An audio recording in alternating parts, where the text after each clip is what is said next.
ఆపదామపహర్తారం దాతారం సర్వసంపదాం లోకాభిరామం శ్రీరామం భూయో భూయో నమామ్యహం. హరి ఓం. పరమేశ్వర స్వరూపమైన సభకి నమస్కారం. మీతో నిన్న మనవి చేసి ఉన్నాను. కుంతి అంత సహజ కుండల కవచాభిరాము కర్ను చూచి రవి సమాను ప్రత్యభిజ్ఞ నిరిగి ప్రథమపుత్ర స్నేహ మెరుగుపడకయుండ ఇంతియుండే. కర్ణుడు తన కుమారుడు అని తెలుసుకున్నప్పటికీ బాలసూర్య నిభాభాసమానుడై ఆయన కనపడుతున్నప్పటికీ ఆ పిల్లవాడు తన కుమారుడే అని గుర్తుపట్టినప్పటికీ కూడా ఎక్కడ ఆమె ఆ విషయాన్ని బయట పెట్టకుండా లోపలే అగ్నిహోత్రాన్ని భరిస్తూ ధార్మికంగా వివాహానంతరం తనకి కలిగినటువంటి సంతానము యొక్క అభ్యున్నతి కొరకు ప్రవర్తిస్తోంది. అటువంటి సందర్భంలో కుమారాస్త్ర విద్యా ప్రదర్శనమునందు అర్జునుడి యొక్క పటుత్వం ఏమిటో, అర్జునుడి యొక్క శక్తి ఏమిటో లోకానికి తేటతెల్లమైంది.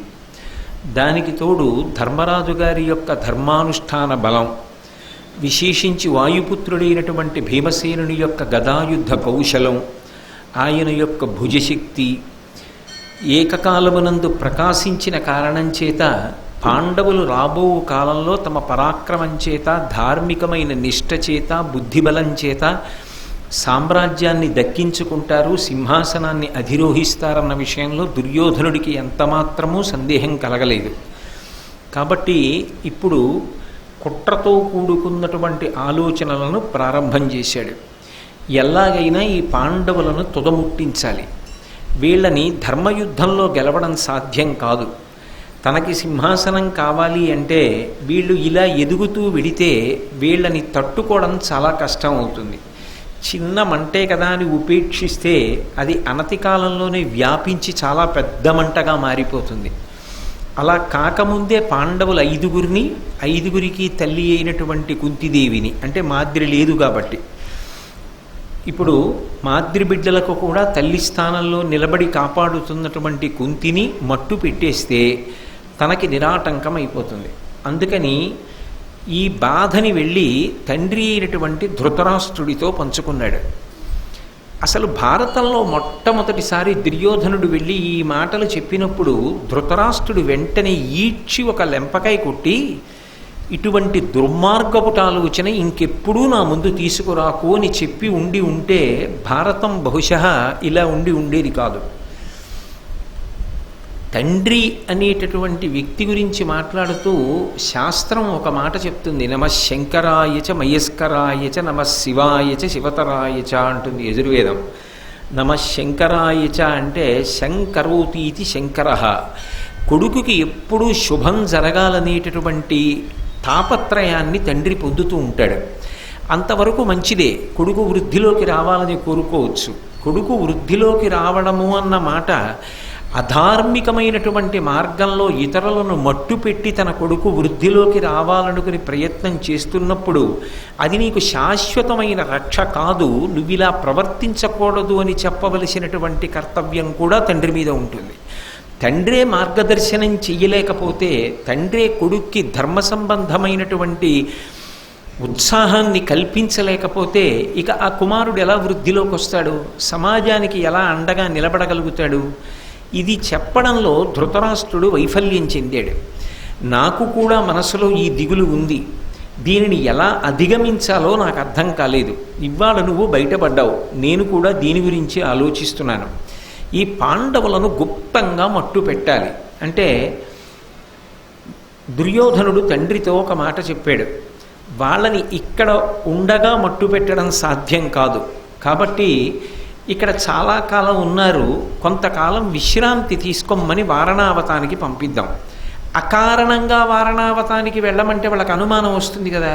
ఇప్పుడు మేము హస్తినాపురంలో భీష్మాచార్యుల వారు, ద్రోణాచార్యుల వారు, కృపాచార్యుల వారు, పెద్ద తండ్రి అయినటువంటి ధృతరాష్ట్రుడు, తల్లి కుంతీదేవి, పెద్ద తల్లి గాంధారి, ఇంతమంది ఉండగా, ఇంత సంతోషంగా ఉండగా ఇప్పుడు మాకు విశ్రాంతి కోసం వారణావతం వెళ్ళవలసినటువంటి అవసరం ఏమిటి అన్న అనుమానం కలగకుండా ఉండడానికి రేపటి రోజు సభలో మంత్రులు వారణావతాన్ని పొగిడేటట్టుగా చేస్తాను.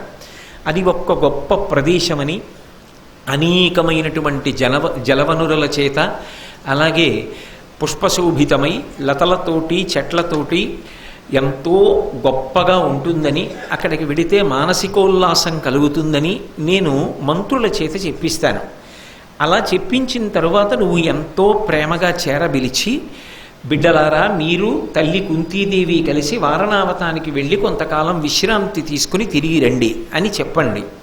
అక్కడ నేను వీళ్ళని మట్టు పెట్టడం కోసమని ఒక లక్క ఇల్లు నిర్మాణం చేయిస్తాను. ముందుగానే వెళ్ళి అక్కడ ఒక దుర్మార్గపుటాలోచనని అమలు చేయడంలో సిద్ధహస్తుడైనటువంటి పురోచనుడు అనబడేటటువంటి మంత్రి ఈ లక్క ఇంటిని నిర్మాణం చేస్తాడు. అది ఎలా ఉండాలి అంటే, చిన్న అగ్ని కీల తగిలితే ఎక్కువసేపు మంట వ్యాపించడానికి అవకాశం ఉండకూడదు. అలా ఉండకూడదు కనుక అది ఏకకాలంలో భగ్గున మండిపోవాలి. మండిపోతే పాండవులు తప్పుకోవడానికి అవకాశం ఉండదు. తల్లితో కలిసి 5 పాండవులు మట్టు పెట్టబడతారు. కాబట్టి లక్క, మద్ది బంక, నెయ్యి, నూనె, అలాగే కొంత మట్టి కలిపి ముద్ద చేసి ఆ ముద్దతో ఇంటిని నిర్మాణం చేస్తాం. ఇవన్నీ కూడా తొందరగా కాలిపోయే పదార్థాలు. మద్ది బంక కానీ, నెయ్యి కానీ, నూనె కానీ, లక్క కానీ తొందరగా అంటుకుంటాయి కనుక అగ్నిహోత్రాన్ని అక్కడ జ్వలింప చేయగానే ఆ ఇల్లంతా కాలిపోతుంది. అందులో పాండవులు తల్లితో కలిసి దహనమైపోతారు. అప్పుడు ఇక శత్రుకంటకం ఉండదు. నేను రాజ్యాధికారాన్ని పొందొచ్చు, కాబట్టి అటువంటి నిర్మాణం చేయిస్తానన్నాడు. పెద్ద తండ్రి స్థానంలో ఉన్నవాడు తమ్ముడు మరణించిన తరువాత పిల్లలు వృద్ధిలోకి వస్తుంటే తన మరదలు అంత బాధలో ఉన్నదాన్ని ఊరడించడం పోయి 5 పిల్లల్ని తల్లిని మట్టు పెట్టడానికి ధృతరాష్ట్రుడు సిద్ధపడ్డాడు. అలాగే నువ్వు పురోచనుణ్ణి పంపించి లక్క ఇల్లు నిర్మాణం చేయించు అని తన ప్రణాళిక ప్రకారంగా పాండవులు కుంతీదేవి లక్క ఇంటికి బయలుదేరి వెళ్ళేటట్టుగా ఏర్పాటు చేశాడు. ధృతరాష్ట్రుడు మాట్లాడినటువంటి మాటల వెనక ఉన్నటువంటి ఆంతర్యాన్ని గ్రహించలేక ఎంతో మధురంగా మాట్లాడుతున్నాడు. పిల్లల్ని కుంతీదేవిని విశ్రాంతి తీసుకోవడానికి కొంతకాలం వారణావతానికి పంపిస్తున్నాడేమో అనేటటువంటి ఆలోచనలో ఉండిపోయినటువంటి భీష్మాచార్యుల వారు కూడా ఆ ప్రతిపాదనని తిరస్కరించలేదు. కానీ విదురుడు పసిగట్టాడు. ధృతరాష్ట్రుని యొక్క స్వభావము సరి అయినది కాదు. ఒక వ్యక్తికి స్వభావం అనేటటువంటిది పుట్టుకతో వస్తుంది. ఆ స్వభావము మారాలి అంటే అది కేవలము 2 కారణముల చేత మాత్రమే మారుతుంది. తనంత తాను సాధన చేసి మార్చుకోవడం అంత తేలిక విషయం కాదు. కానీ 2 కారణముల చేత మాత్రం మారుతుంది అని చెప్తుంది శాస్త్రం. ఏవా 2 కారణములు అంటే, మొట్టమొదటిది సత్సంగత్వం. మీరు ఎవరో ఒక వ్యక్తిని జీవితంలో భగవత్ సంబంధం ఉన్నటువంటి వ్యక్తితో అనుబంధాన్ని శాశ్వతంగా ఉంచుకునే ప్రయత్నం చెయ్యాలి. ఏది ఎటురాని నేను ఆయనతో అనుబంధాన్ని తెంచుకోను, ఆయనతో కలిసి జీవితంలో ప్రయాణం చేస్తాను అని నిర్ణయించుకున్నాడు అనుకోండి. సత్పురుష సహవాసం ఏం చేస్తుందంటే మనిషిలో బలీయమైనటువంటి మార్పు తీసుకొస్తుంది. ఆయనతో కలిసి తిరగడం, ఆయన యొక్క పెద్దరికంలో పాలు పంచుకోవడంలో మనం కూడా ఇలా ప్రవర్తించాలనేటటువంటిది తేలికగా అబ్బి గత జన్మల నుంచి వస్తున్నటువంటి వాసన బలం పోతుంది. రెండవది గురువాక్యమునందు ఎనలేని శ్రద్ధ. అది ఆ శ్రద్ధ అన్నమాట ఎంత దూరం వెళ్ళాలి అంటే, గురువుగారు చెప్పినది ఏదీ జీవితంలో సలహా కాదు, ఆయన చెప్పినది ఏదైనా శాసనము. ఆయన ఒక మాట చెప్తే ఔదలదాల్చడం వినా, లొంగి ఉండడం వినా, నేను తిరస్కరించడం అన్న మాట ఉండదు. అసలు నేను మీతో ఒక రహస్యాన్ని చెప్పవలసి వస్తే, అంటే సభాముఖ రహస్యం. రహస్యం అంటే ఇద్దరి మధ్య ఉండాలి, సభాముఖంగా. లోకంలో ఏ ప్రాణి అయినా అభ్యున్నతిని పొందాలి అంటే అది ఎవరో ఒకరికి లొంగాలి. అది లొంగలేదనుకోండి, అది వశపడదనుకోండి, ఆ ప్రాణిని సమాజానికి దూరంగా ఉంచుతారు. ఎందుకని అంటే, నేను 1-2 సందర్భాల్లో ప్రస్తావన చేశాను కూడా. నేను ఒక 2 సంవత్సరాల క్రితం ఆ కనుమ పండగ నాడు తిరుపతిలో ఉన్నాను. తిరుపతిలో ఉంటే ఆ రోజున గోపూజ చేస్తున్నారంటే చూడడం కోసమని ఆ వెంకటేశ్వర గో సంరక్షణ కేంద్రానికి వెళ్ళాను. అప్పటికి ఇంకా కార్యనిర్వహణాధికారి గారు రావడం కొంచెం సమయం పడుతుంది అన్నారు. ఖాళీగా ఉండడం ఎందుకని ఆ గోవుల శాలలన్నీ చూస్తూ దానికి సంబంధించిన అధికారి నా మీద ప్రేమతో నాతో వస్తూ వాటిని వివరిస్తున్నారు, ఆవుల గురించి వాటి గురించి. గజశాల దగ్గరికి వెళ్ళాను. ఒక ఏనుగు కట్టివేయబడి ఉంది. సాధారణంగా ఏనుగుని కడితే ఓ కాలు కడతారు, ఇనప గొలుసు, దాని 4 కాళ్ళకి కట్టేసి ఉంది. నేను ఈ ఏనుగుని ఎందుకంటే ఇక్కడ కట్టారు, అలా 4 కాళ్ళు కట్టి ఉంది అని అడిగాను. ఇది మొన్నటి వరకు కొండ మీదే ఉండేదండి. వెంకటేశ్వర స్వామి వారు ప్రదక్షిణ పురస్సరంగా ఆనందలయం చుట్టూ మాడవీధులలో ఊరిరుగుతున్నప్పుడు ఈ ఏనుగు ముందు నడిచేది. ఒకనాడు ఇది మావటి మాట వినడం మానేసి పక్కన నిలబడినటువంటి జనం మీదకి వెళ్ళింది. అప్పుడు దీన్ని కొండ దింపేశాం. దింపేసి గజశాలలో ఉంచాం. ప్రభుత్వాలకి ఉత్తరం రాశాం, 2-3 రాష్ట్ర ప్రభుత్వాలకి అనుమతి కోసం ఎదురు చూస్తున్నాం. అనుమతి రాగానే ఈ ఏనుగుని తీసుకెళ్ళి అరణ్యంలో విడిచిపెట్టేస్తామండి అన్నారు. నేను ఒక్క నిమిషం అలా నిలబడిపోయాను. ఎందుకని అంటే కావ్య పురాణాదులలో చెప్పబడినటువంటి మాటలు జ్ఞాపకానికి వచ్చి ఆశ్చర్యపడ్డాను. మీరు ఎక్కడికి వెళ్ళండి, ధర్మము అన్న మాటకు అర్థం ఏమిటంటే మీరు లొంగి ఉండాలి. నేను ఇంటికి వెళ్ళాననుకోండి, నా తండ్రి మాటకి లొంగాలి. మా గురువు గారు ఏదైనా చెప్పారనుకోండి, దాన్ని శాసనంగా భావించి లొంగాలి. నేను కార్యాలయానికి వెళ్ళాననుకోండి, నా అధికారి మాటని గౌరవించి లొంగి ఉండాలి.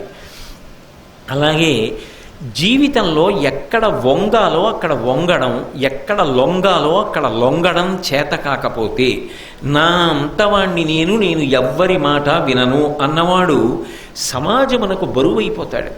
అది చెప్పడానికి బాగుంటుందేమో కానీ నేను ఎవరి మాట విననండి అన్నమాట చిట్ట చివరికి అపారమైనటువంటి దుష్కీర్తిని పొందుతాడు. ఆ పెడసరితనం, ఆ గర్వం చిట్ట చివరికి మనిషి తాను తవ్వుకున్న గోతిలో తాను పడిపోవడానికి కారణమవుతుంది. ఒక ఎద్దు వశపడిందనుకోండి, యజమాని బండి కట్టి దాన్ని లాగి ఎంతో ప్రేమతో చూస్తాడు.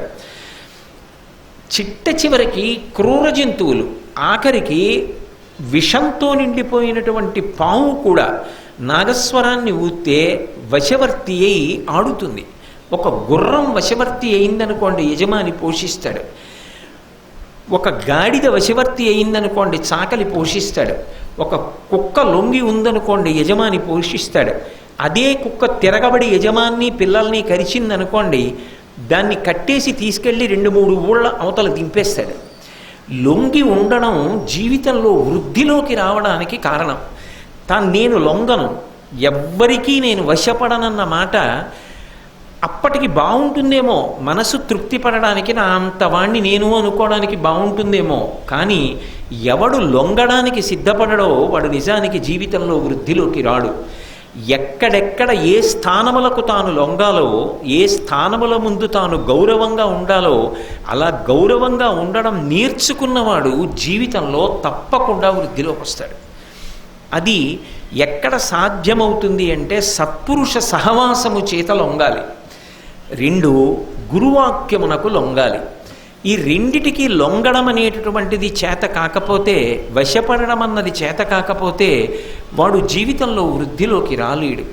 అందుకే ఇంత క్రూరమైన ప్రణాళికని నిర్మాణం చేసి మధురమైనటువంటి మాటలు పలికి తన పన్నాగాన్ని అమలు చెయ్యడానికి మంత్రులతో కూడా అలా మాట్లాడించి పాండవుల్ని కుంతీదేవిని లక్క ఇల్లు కట్టి అందులో పెట్టి కాల్చడానికి వారణావతానికి పంపించడానికి సిద్ధపడితే భీష్మాచార్యుల వారు కూడా ఉదాసీనుడై ఊరుకున్నాడు. ఎందుచేత అంటే ఆయనకు అనుమానం రాలేదు.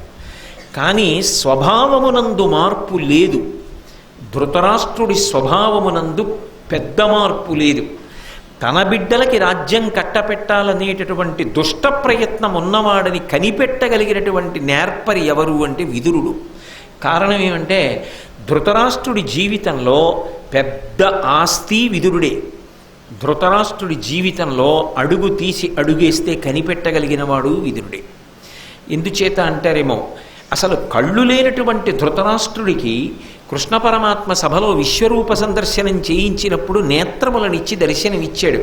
ఎందుకు ఇచ్చాడు అంటే ఒక్కటే కారణం, నీ అంత నువ్వు చెడ్డవాడివైనా ఒక సత్పురుషుడితో సహవాసం ఉంది. విదురుణ్ణి దగ్గర కూర్చోపెట్టుకుని రాత్రుళ్ళు మంచి మాటలు వింటావు, అమలు చేశావా చేయలేదా పక్కన పెట్టు. విదురుడు లేకపోతే ఉండలేడు. ఒకసారి విదురుడి మీద కోపం వచ్చి పాండవుల దగ్గరికి వెళ్ళిపోమ్మని అరణ్యానికి పంపించేశాడు. పంపించేసిన వాడు విదురుణ్ణి విడిచిపెట్టి ఉండలేక మళ్ళీ వెనక్కి పిలిపించాడు. విదురుడిలాంటి మంచివాడిని విడిచిపెట్టి ఉండలేవు కనుక ఆ ఒక్క కారణానికి నీకు దివ్యమైన నేత్రములనిచ్చి విశ్వరూప దర్శనం చెయ్యగలిగిన అధికారం ఇస్తున్నానన్నాడు కృష్ణుడు. ధృతరాష్ట్రుని యొక్క స్వభావమునందు మార్పు లేదు, ఇది విదురుడికి తెలుసు. అందుకే ఆయన ప్రమాదాన్ని పసిగట్టాడు. ధర్మరాజు గారు పాండవులతో కుంతీదేవితో కలిసి రథాలెక్కి బయలుదేరిపోతున్నటువంటి సమయంలో ఎవరికీ అర్థం కాని రీతిలో అటూ ఇటూ కొన్ని మాటలు పెట్టి గుర్తు పెట్టుకోమని ఏవో మాటలు అసందర్భంగా చెప్పినట్టుగా చెప్పి వెళ్ళిపోయాడు. కానీ పెద్దలు మాట్లాడుతున్నప్పుడు అది ఎంత జాగ్రత్తగా ఒడిసి పట్టాలి అంటే ఆవు పాలు పితుకుతున్నట్టుగా ఉండాలి. ఆవు పాలు పితికే వ్యక్తి ఉంటాడు. ఆవు పాలు అంటే అభిషేకానికి పనికొస్తాయి, ఉపవాసం చేసినా పనికొస్తాయి, సన్యాసికి పనికొస్తాయి, వానప్రస్థుకి పనికొస్తాయి, గృహస్థుకి పనికొస్తాయి, బ్రహ్మచారికి పనికొస్తాయి, పసిపిల్లాడికి పనికొస్తాయి. ఇక్కడ త్రాగి ఆరోగ్యానికి పనికొస్తాయి, అక్కడ అభిషేకం చేసి ఉన్నతగతులు పొందడానికి పనికొస్తాయి.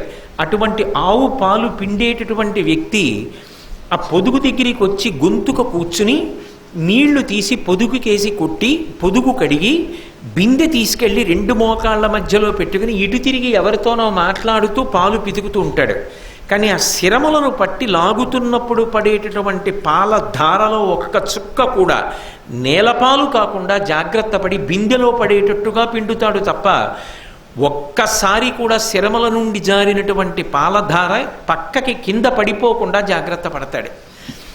ఆవు పాలు పిండేటప్పుడు ఎంత జాగ్రత్తగా పిండి గిన్నెలోకి పట్టుకుంటారో పెద్దలు మాట్లాడుతున్నటువంటి మాటలను కూడా చెవులను దొప్పలు చేసుకొని అలా పట్టుకోవాలి. అందుకే విదురుడు వచ్చి మాట్లాడుతుంటే ఏదో ప్రస్తావన చేస్తున్నా ఏమో ఎక్కడ ఏ మాట మాట్లాడతాడో అని ధర్మరాజు గారు చెవులు దొప్పలు చేసుకుని విని పట్టుకున్నాడు. ఏదో బయలుదేరుతున్నామని మాట్లాడారమ్మా, నేను దాని మీద పెద్ద శ్రద్ధ పెట్టలేదు అనలేదు. ఎంత శ్రద్ధ పెట్టిందంటే అది కుంతీదేవి గొప్పతనం. బయలుదేరుతుండగా విదురుడు వచ్చి ఎందుకు మాట్లాడాడు? అందుకని ఆమె ధర్మరాజుని పక్కకి పిలిచి అడిగింది, విదురుడు వచ్చి ఏం చెప్పాడని అడిగింది. ఆ ముందు వెనక మాట్లాడుతున్న మాటలు సందర్భం లేకుండా ఏదో మాట్లాడుతున్నట్టుగా మాట్లాడినా విదురుడు మధ్యలో మాత్రం ధర్మరాజు వినేటట్టుగా ఒక మాట చెప్పాడు. అగ్ని విషయంలో విషం విషయంలో బహుజాగ్రత్త అన్నాడంతే, ఇంకేం చెప్పలా. ధృతరాష్ట్రుడు గురించి చెప్పలా, దుర్యోధనుడు గురించి చెప్పలా, ఏదైనా కుట్ర ఉంటుందేమోనని చెప్పలా. ఈ ఒక్క మాట మధ్యలో చెప్పాడు. అగ్ని చేత విషము చేత జాగ్రత్త. పట్టుకున్నాడంతే ధర్మరాజు. పట్టుకున్నాడనడానికి గుర్తు అంతే శ్రద్ధ కలిగినది కుంతీదేవి. ఆవిడ అడిగింది కొడుకుని, విదురుడు ఏం చెప్పాడు అని అడిగింది. విదురుడు ఏం చెప్పాడు అని అడగగానే వెంటనే ఒక మాట చెప్పాడు ధర్మరాజు. అమ్మా, విదురుడు ముందు వెనకల ఏవో చెప్పి అగ్ని చేత విషం చేత జాగ్రత్త అని చెప్పాడమ్మా అన్నాడు. ఆవిడ ఒక నవ్వు నవ్వింది, ఏదో ఉంది ఇందులో అనుకుంది. ఎంత జ్ఞాపకం పెట్టుకున్నాడంటే పెద్దలు చెప్పిన మాటల మీద శ్రద్ధ కలిగి ఉండుట అన్న మాటకి నిదర్శనం అది. వారణావతం చేరారు. చేరి ఇదే ఇల్లు మీకోసం ప్రత్యేకం నిర్మింపచేశాడు, ఇది ఆయుధగారం, మీరందరూ కూడా చక్కగా ఇక్కడ విశ్రాంతి తీసుకోండి అని చెప్పి ఆ గృహ సముదాయాన్ని చూపించాడు ఆ వచ్చినటువంటి పురోచనుడు. ధర్మరాజు గారు భీమసహితంగా లోపలికి వెళ్ళి ఒక్కసారి గోడలని వాసన చూశాడు. అందులో నీతి వాసన, నూనె వాసన, మద్దిబంక వాసన తగిలాయి. ఆయనకి వెంటనే అనుమానం వచ్చింది, ఓ ఈ ఇల్లంతా మద్దిబంకతో నీతితో నూనెతో నిర్మాణం చేయబడింది కాబట్టి ఇది ఎప్పుడైనా అగ్ని చేత దహింపబడుతుంది. కానీ ఇవాళ వచ్చాం కాబట్టి రేపు దహించరు, కొంతకాలం ఉండనిస్తారు. ఉండనిచ్చి మనం ఏమరపాటుకి గురైన తరువాత ఖచ్చితంగా మనని ఇందులో పెట్టి కాల్చేస్తారు. కాబట్టి మనం జాగ్రత్తగా ఉండాలి. మిగిలిన సోదరుల్ని పిలిచి మీరందరూ పరాకుగా ఉండండి, అందరం కలిసి ఏకకాలంలో నిద్రపోవడానికి వీల్లేదు, ఎప్పుడూ చాలా జాగ్రత్తగా ఉండాలి. ఎప్పుడు కాల్చేస్తారు ఎవరికి తెలుసు? అది కాల్చడం అన్న ప్రసక్తి వచ్చిందనుకోండి ఇంకా తప్పుకోవడానికి ఏం ఉండదు. అది ఉత్తర క్షణం భగ్గున కాలిపోతుంది. అంటే ఎంత పెను ప్రమాదంలో ఉన్నారు. కుంతీదేవి దగ్గరికి రోజు ఒక బోయవనిత వచ్చేది. ఆమెకి 5 కుమారులు. ఈ 5 కుమారులతో కూడుకున్నటువంటి బోయవనిత ఏమీ తెలియని అమాయకురాలరా వచ్చి కుంతీదేవితో మాట్లాడి వెళ్ళి, ఈమె ఏం మాట్లాడుతోంది, పాండవులు ఏం చేస్తున్నారు, ఎక్కడ ఉంటారు, ఏ కార్యక్రమంలో ఉన్నారు, ఇవన్నీ కూడా పురోచనుడికి వార్త అందిస్తూ ఉండేది. కానీ విదురుడు మాత్రం చెప్పి వదిలిపెట్టలేదు. చాలా పరాకుగా ఉన్నాడు. ఏమో పాపం తండ్రి లేని బిడ్డలు ఏమైపోతారో, అది సామాజిక కర్తవ్యం, ఆయన ప్రేమ అది మనుష్య రుణమని వ్యాసుడు ప్రతిపాదన చేసింది. మొన్న మీకు పాండురాజు విషయంలో చెప్పే కదా, దయ కలిగి ఉండడం. కాబట్టి విదురుడు ఒకనాడు ఒక కబురు పంపాడు రహస్యంగా. నేను ఒక కనకుణ్ణి పంపుతున్నాను. కనకుడు అంటే భూమిని బాగా తవ్వగలిగినటువంటి నేర్పరితనం ఉన్నవాడు. అందరూ తవ్వలేరు. నుయ్యి తవ్వడం అందరూ తవ్వగలిగింది కాదు. ఓ పునాది తవ్వడం అందరూ తవ్వగలిగింది కాదు. అలా తవ్వడంలో ఒక నేర్పరితనం ఉంటుంది. బొచ్చినాన్ని నాబోటిగాడి తవ్వితే మట్టి పెళ్ళ విరిగి నేనే అందులో పడతాను. అది తవ్వడానికి కూడా నైపుణ్యం ఉండాలి. అటువంటి కనకుణ్ణి పంపి ఇల్లు అంటించిన తరువాత తప్పుకోవడం కాదు, ఇల్లు అంటించగానే పారిపోవడానికి వీలుగా ఇతడు సొరంగం తవ్వుతాడు. ఆ సొరంగం ఎక్కడుందో దాంట్లోకి ఎలా ప్రవేశించాలో అది కటిక చీకటిగా ఉంటుంది, భూమి లోపల నుండి ఉంటుంది. కాబట్టి దాన్ని ముందుగానే భీముడు పరిశీలనం చెయ్యాలి. ఎంత లెక్క కట్టాడో విదురుడు. అది వ్యూహరచన అంటే. భీముడు బాగా పరిచయం చేసుకోవాలి. ఎందుకంటే ఒకసారి లోపలికి వెళ్ళిన తర్వాత దారి తెలియకపోతే ఇక పైకి వచ్చే అవకాశం ఉండదు, అటువైపుకి నిష్క్రమించలేరు. బాగా తెలుసుకుని ఉండాలి. కనకుణ్ణి పంపుతున్నాను, రహస్యంగా లోపల నుంచి బయటికి సొరంగం తవ్వుతాడని దూరంగా అరణ్యం వరకు కనకుడు సొరంగం తవ్వాడు. భీముడు చాలా జాగ్రత్తగా దానితో పరిచయాన్ని పెంచుకున్నాడు. ఒక రోజున విదురుడి దగ్గర నుంచి కబురు వచ్చింది. ఒక భయంకరమైనటువంటి కుట్ర అమలు చేయడానికి ముహూర్తాన్ని నిర్ణయం చేశారు. కృష్ణపక్ష చతుర్దశి అంటే తెల్లవారితే అమావాస్య, చతుర్దశి అర్ధరాత్రి వరకు పరివ్యాప్తమైతే మాస శివరాత్రి అంటారు. ఆ కృష్ణపక్ష చతుర్దశి కటిక చీకటిగా ఉంటుంది. కాబట్టి ఆ రోజు రాత్రి లక్క ఇల్లు తగలబెడుతున్నారు. మీరందరూ చాలా జాగ్రత్తగా ఉండమని కబురు చేశాడు. అయితే ధృతరాష్ట్రుడు తక్కువవాడు కాదు, దుర్యోధనుడు తక్కువవాడు కాడు. ఇల్లు కాలిపోయిన తరువాత ఆ బూదిలో 6 శవాలు దొరుకుతాయా, దొరకవా? 6 కంకాళములు దొరకాలి. 5 పురుష కంకాళములు, ఒక స్త్రీ కంకాళము దొరకాలి. ఎందుకని? కుంతి 5 పాండవులు కాలిపోయారు అని నిర్ధారించుకోవడానికి. కానీ ధర్మం ఎక్కడుంటుందో, భక్తి ఎక్కడుంటుందో అక్కడ భగవంతుని యొక్క అనుగ్రహం ఉంటుంది. నేను మీకు ఇందాక చెప్పాను, ఒక బోయవనిత రహస్యంగా సమాచారాన్ని చేరవేయడానికి 5 కొడుకులు ఉన్నది కుంతీదేవి దగ్గరికి వచ్చేది. ఆ రోజు ఆ బోయవనిత ఏం చేసిందంటే బాగా కళ్ళు తాగి 5 కొడుకులతోటి ఆ లక్క ఇంటిలోనే పడుకొని నిద్రపోయింది. ఆ ఇల్లు తగలబెట్టేస్తారు అన్న వార్త అందింది.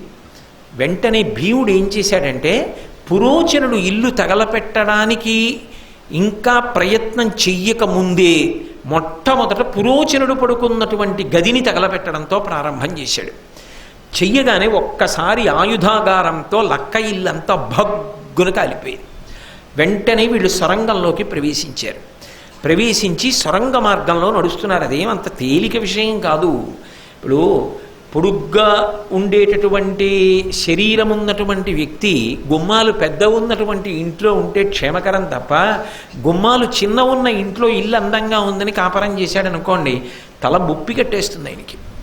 ఎందుకంటే అడుగు తీసి అడుగేస్తే తలంచుతూ ఉండాలి. అలా తలంచకుండా నడిచాడనుకోండి, అస్తమానం వచ్చి మాడు మీద దెబ్బ తగులుతూ ఉంటుంది. అది చాలా ప్రమాదం. అలా ఒక సొరంగంలో వెళ్ళడానికి అదేం పెద్ద రహదారి కాదు, చాలా ఇరుకుగా ఉంటుంది. అందులో 6 ప్రయాణం చెయ్యాలి. 6 ప్రయాణం చేసేటప్పుడు వెనక ఎవరైనా వస్తే తప్పుకోవడం కష్టం, ముందు నుంచి ఎవరైనా వచ్చినా కష్టం, తెలిసి ముందు కప్పెట్టేసినా కష్టం, ఇక బయటికి వెళ్ళలేరు. అందున కుంతీదేవి నడవాలి, ధర్మజుడు, భీముడు, అర్జునుడు, నకులుడు, సహదేవుడు ఇంతమంది నడవాలి. ఆ సొరంగ మార్గంలో కొంత దూరం నడిచిన తరువాత ఇక కుంతీదేవి నడవలేకపోయింది. పెద్దది అంతసేపు సొరంగంలో ఇలా మెడ వంచి నడిచిందనుకోండి, ఇదంతా నొప్పులు వస్తాయి, నడవలేరు. కొన్ని చోట్ల దేవాలయాల్లో ఇక మళ్ళీ అమ్మ కడుపులో పడుకోవలసిన అవసరం లేకుండా ఉండడం కోసమని సొరంగ మార్గంలో వెళ్ళి దర్శనం చేసేటటువంటి దేవాలయాలు ఉంటాయి. కాంచీపురంలో ఉంది ఒక దేవాలయం. అలాగే అరుణాచలంలో ముక్తి గుహ అంటారు. గిరి ప్రదక్షిణం చేసేటప్పుడు ఆ గుహలోంచి, ఆ సొరంగంలోంచి బయటికి వస్తారు. మనందరం గిరి ప్రదక్షిణం చేసినప్పుడు మీ అందరు అందులోంచి వచ్చిన వాళ్ళే, నేను ఒక్కడినే అందులోకి వెళ్లకుండా బయటికి కూర్చున్నవాడిని. ఆ సొరంగంలోంచి బయటికి వస్తారు. అలా వంగి బయటికి వచ్చేటప్పుడు చాలా క్లేశం కలుగుతుంది, ఏ మెడో నిప్పెడుతుంది కొద్దిగా. అలా అంత దూరం నడవడం అంటే మాటలా? కానీ భీమసేనుడు ఏం చేశాడంటే కుంతీదేవిని ఎత్తి తన మెడ మీద మూపున వేసుకున్నాడు. వేసుకుని ధర్మరాజు గారిని, అర్జునుణ్ణి భుజాల మీద కూర్చోబెట్టుకున్నాడు. నకుల సహదేవుల్ని ఇద్దరినీ ఎత్తుకుని 2 సంకలలో ఇరికించుకుని వడివడిగా నడుస్తూ సొరంగ మార్గంలో వీళ్ళ నలుగురిని తీసుకుని పైకి చేరాడు. అది అందుకు మహానుభావుడు పాండురాజు 5 కుమారులు కలగాలి అని అనుకున్నప్పుడు, నాకు ఇంత అపారమైనటువంటి బలశాలి కలగాలి అంటే వాయుదేవుని అనుగ్రహం చేత కలగాలని ముందు రక్షణ కోసం ధర్మము వలన సంతానాన్ని పొంది వెనక వాయుపుత్రుడిగా భీముణ్ణి పొందాడు. భీముని యొక్క సహకారం చేత కుటుంబం అంతా బయటపడిన తరువాత అతి కష్టం మీద నడవలేక కొంత నడుస్తుంటే, ఒక పక్క నిద్రపోవలసినటువంటి సమయం, ఒక పక్క మానసికమైన ఒత్తిడి, ఒక పక్క భయం. ఎందుకు భయం అంటే, రేపొద్దున్న లక్క ఇల్లు కాలిపోయిన తరువాత ఏడుస్తున్నట్టుగా నటిస్తూ పాండవుల యొక్క కంకాళముల కోసం వెతికిస్తాడు ధృతరాష్ట్రుడు. వెతికించినప్పుడు ఈ సొరంగం దొరికిందనుకోండి, సొరంగం యొక్క ద్వారం దొరికిందనుకోండి, దాని వెంబడి గూఢచారులు వెడతారు. వెడితే పాండవులు దీని గుండా తప్పించుకున్నారు అని తెలిసిందనుకోండి, ఇప్పుడు పాండవులు తప్పించుకుని ఒక్కళ్లే ఉన్నారు కాబట్టి కొన్ని అక్షౌహిణీల సైన్యం వేటాడేస్తుంది. కాబట్టి సొరంగం దొరకకూడదు. ధృతరాష్ట్రుడు ఎంత ప్రణాళిక వేస్తాడో విదురుడు అంత ప్రణాళిక వేస్తాడు.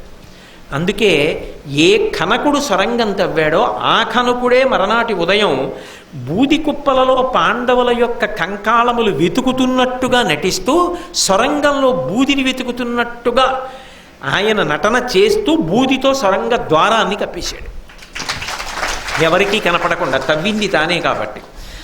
ధర్మాన్ని నమ్ముకున్న వాడికి పరమేశ్వరుడు ఏదో ఒక వైపు నుంచి రక్షణ చేస్తూ ఉంటాడు. ధర్మాన్ని వదిలిపెట్టి అధర్మాన్ని నమ్ముకున్నవాడు తాను ఎంతో జాగ్రత్తగా ఉన్నాననుకున్నా ఎక్కడో అక్కడే వలలో పడిపోతాడు. పడిపోయి జీవితం దుఃఖంతో పరిసమాప్తమైపోతుంది. అందుకే ధర్మము రక్షించినట్టుగా లోకంలో ఏది రక్షించదు.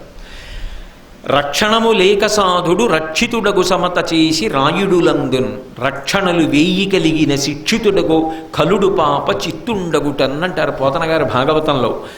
భగవద్భక్తి ధర్మమునందు అనురక్తి కలిగినటువంటి వ్యక్తి నిరంతరము ఏదో ఒక వైపు నుంచి రక్షణ కలిగి రక్షింపబడుతూ ఉంటాడు. నేను ఇన్ని రక్షణలు పెట్టుకున్నాను, ఇంత జాగ్రత్తగా ఉన్నాను, ఇన్ని ఆలోచనలు చేశాననుకున్నా అధర్మాన్ని పట్టుకున్న వాడిని పట్టుకోవడానికి భగవంతుడు వేసిన ప్రణాళికలో ఎక్కడో అక్కడ మట్టు పెట్టబడతాడు. అందుకే ధృతరాష్ట్రుడి పనుపున వచ్చినటువంటి చారులు ఆ బూదిలో వెతికినప్పుడు ఒక స్త్రీ శవం కాలిపోయి 5 పురుష శవాలు దొరికాయి. అవి నిజానికి బోయవనిత యొక్క శరీరం, 5 ఆమె కొడుకుల శరీరాలు. కాబట్టి వెంటనే వాళ్ళు వెళ్ళి ఏం చెప్పారంటే, కుంతీదేవి 5 పాండవులు కాలిపోయి మరణించారు అని చెప్పారు. పరమ సంతోషపడిపోయాడు ధృతరాష్ట్రుడు.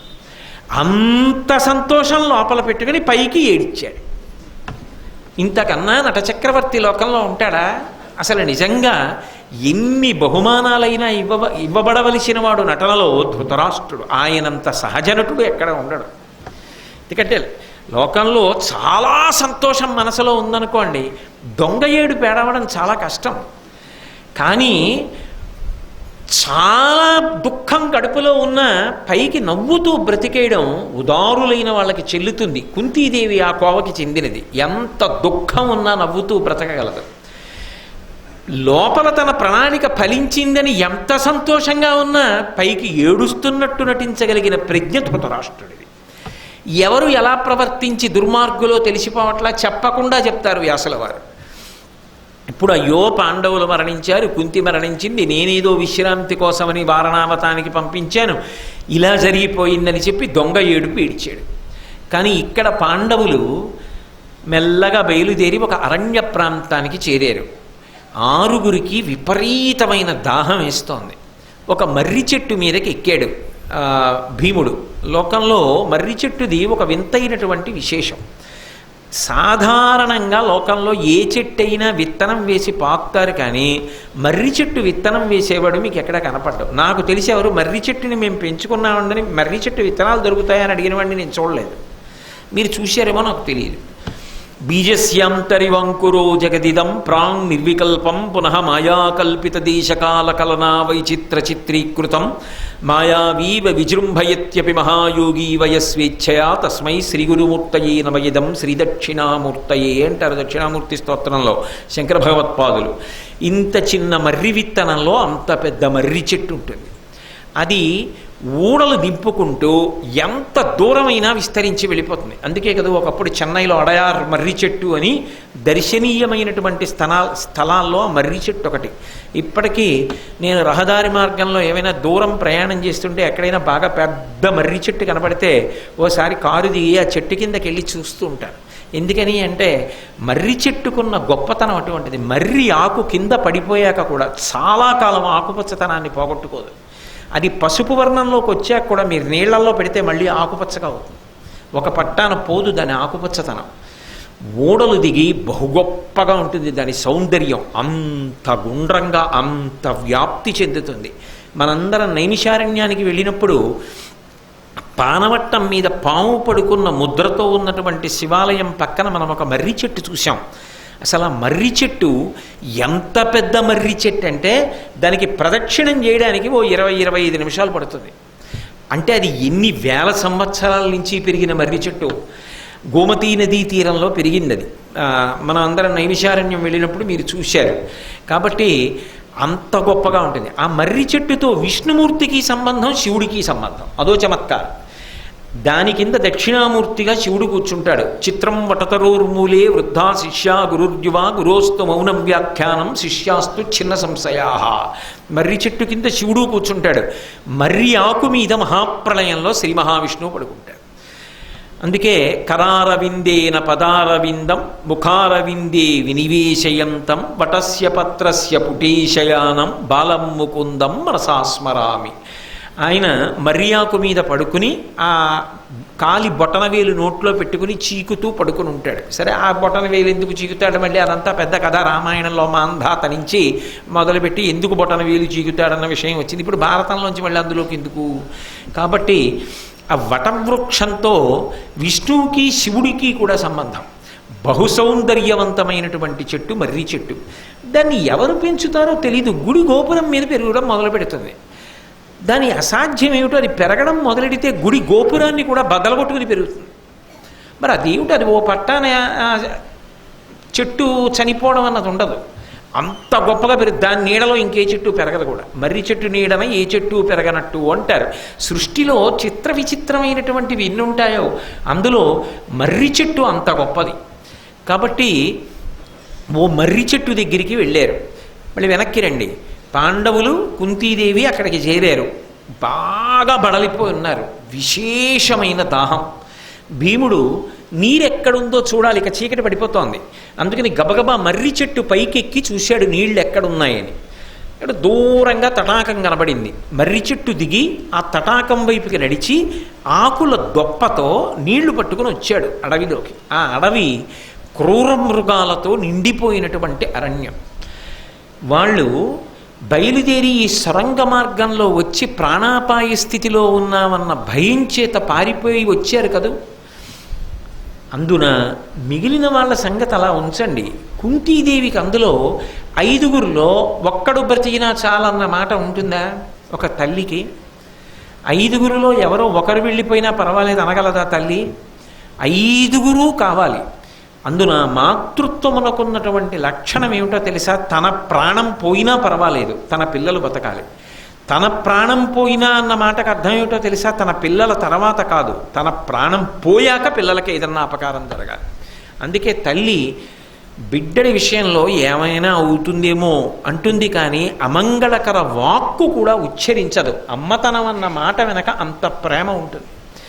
అందుకే ఆ అమ్మ ఎంత ప్రేమతో ఉంటుంది అనడానికి ఒక్కటే ఉదాహరణ. కోడిపెట్ట చూడండి, చాలా అల్పప్రాణి.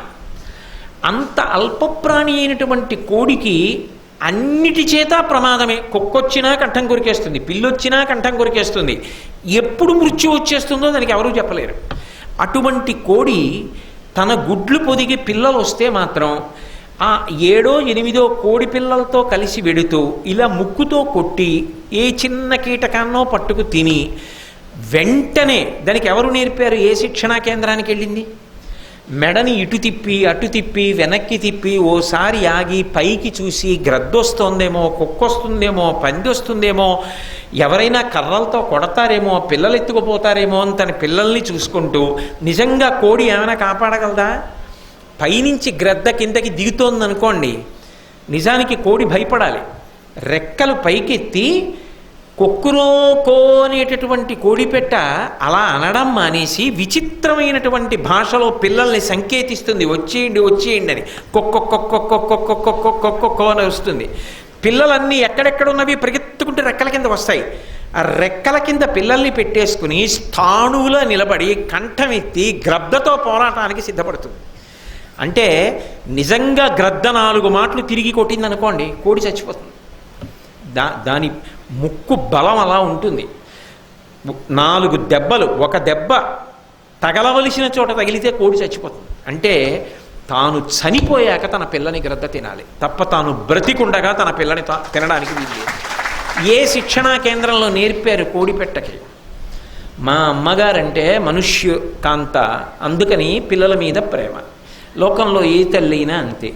కానీ మరి కోడిపెట్టకి ఎవరు నేర్పారు అంటే మాతృత్వమునందు ఆ గొప్పతనం ఉంది, అమ్మతనంలో ఆ గొప్పతనం ఉంది. అందుకే అసలు ఆ మాతృత్వం అన్న మాట వచ్చేటప్పటికి నేల మీద పడి సాష్టాంగ నమస్కారం చేశారు సనాతన ధర్మంలో.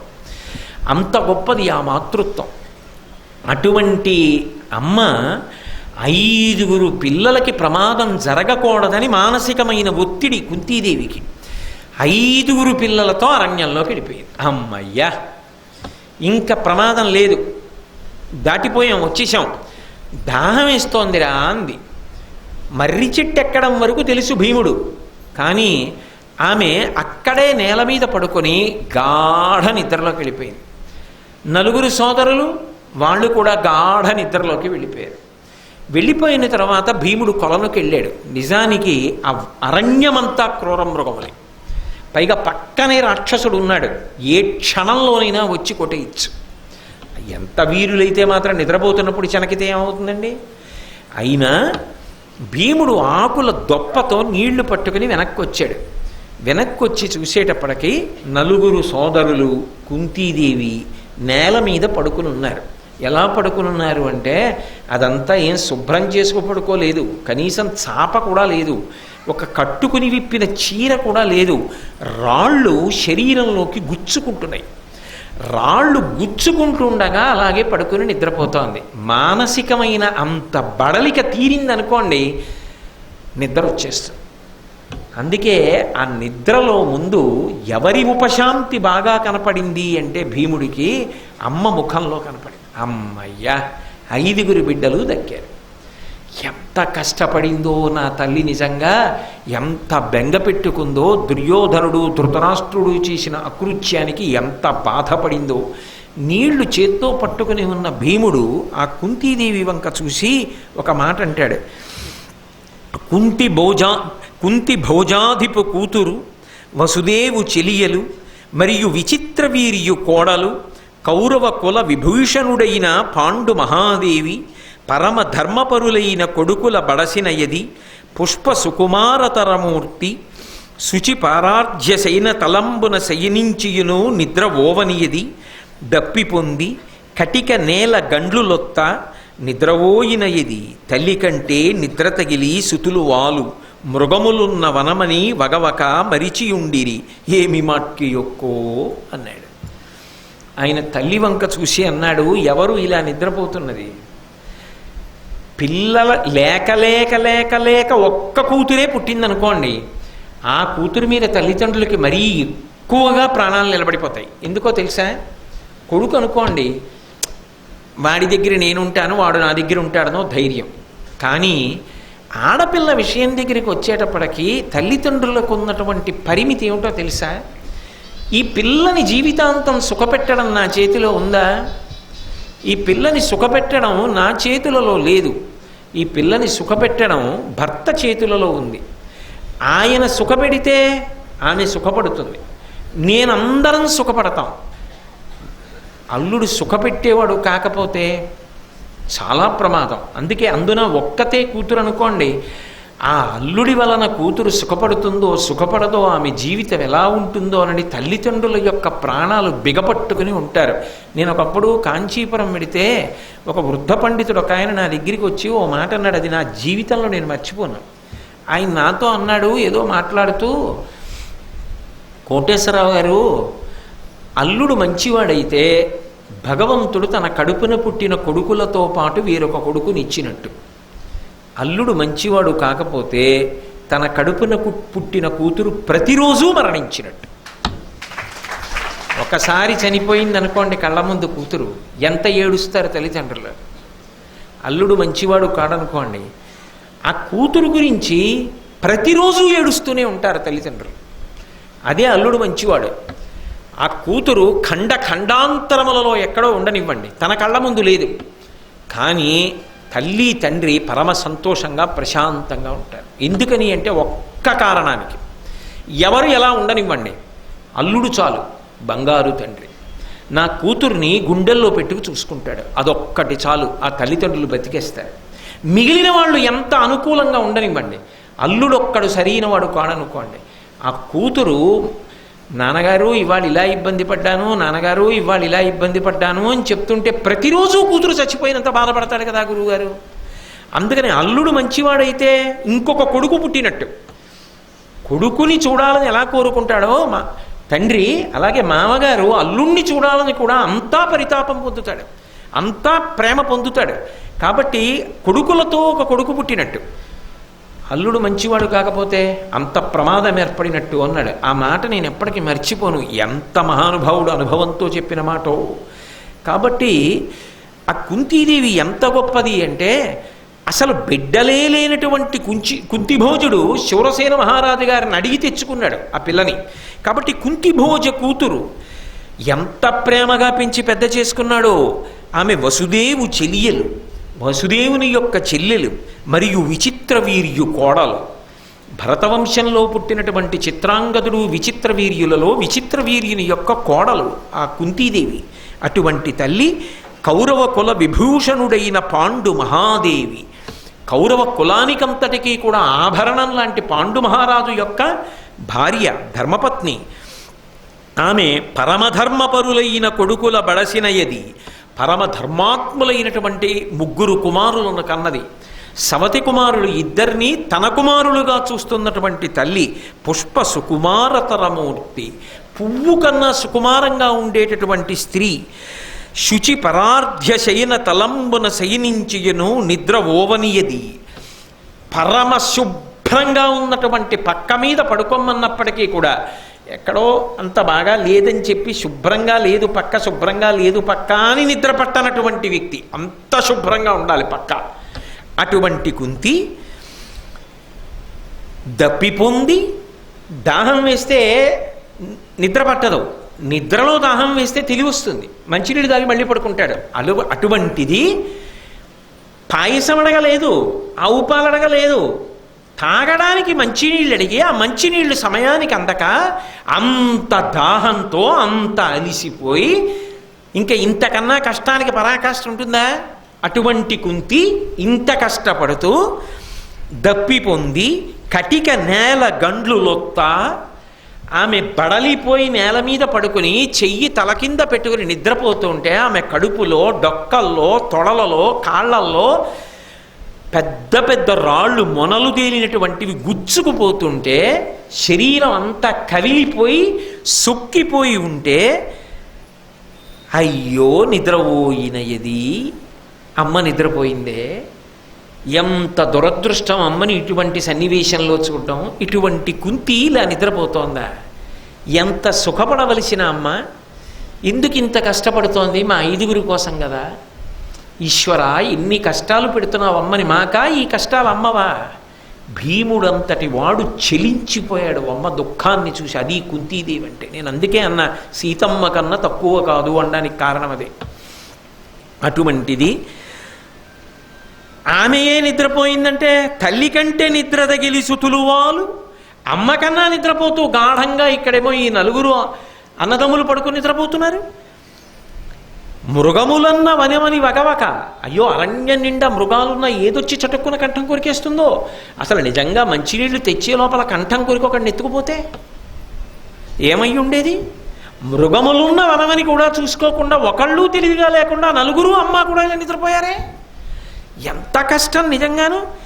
మరచియుండిరి ఏమి మాట్కి యొక్కో, ఎంత కష్టం వచ్చింది అని ఆ కుంతీదేవిని చూసి మహానుభావుడు భీముడు అంత బాధపడ్డాడు.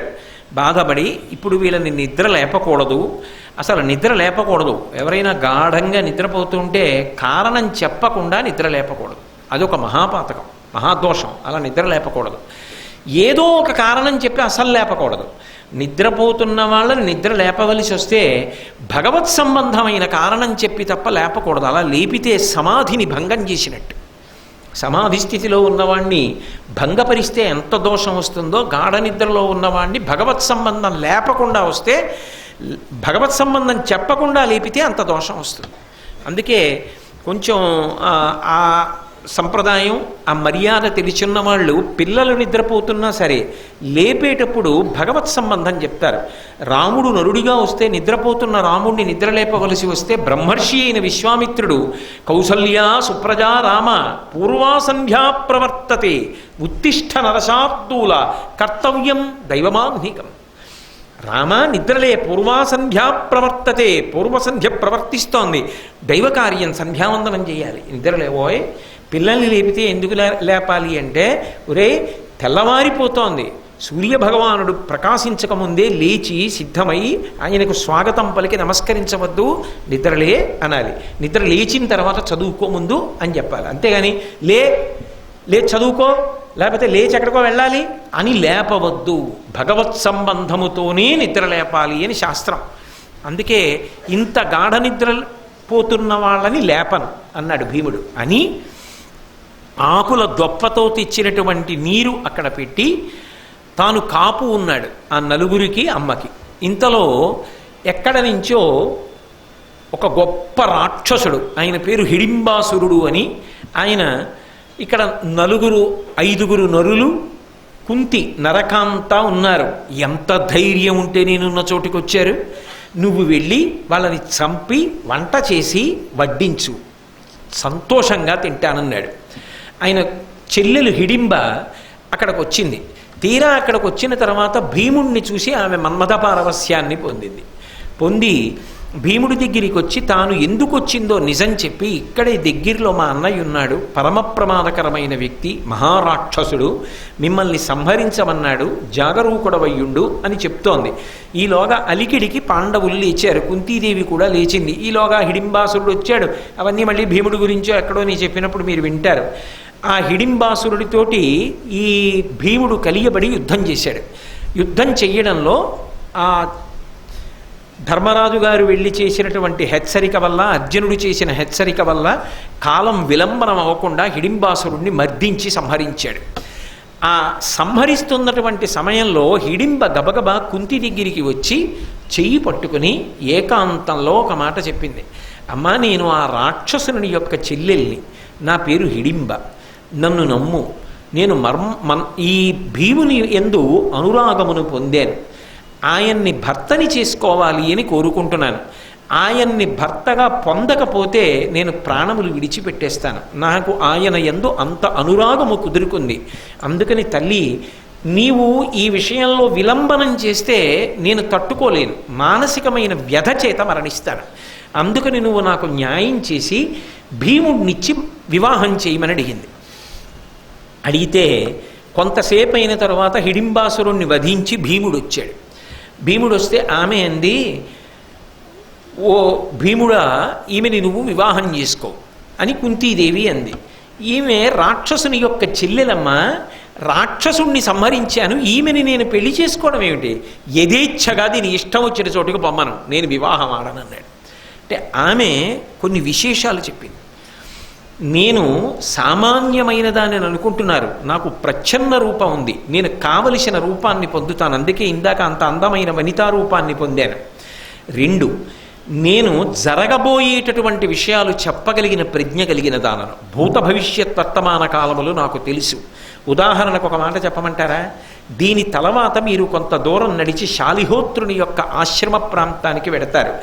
ఆయన తన తపశ్శక్తి చేత 2 సృష్టించాడు, ఒక సరోవరాన్ని, ఒక చెట్టుని.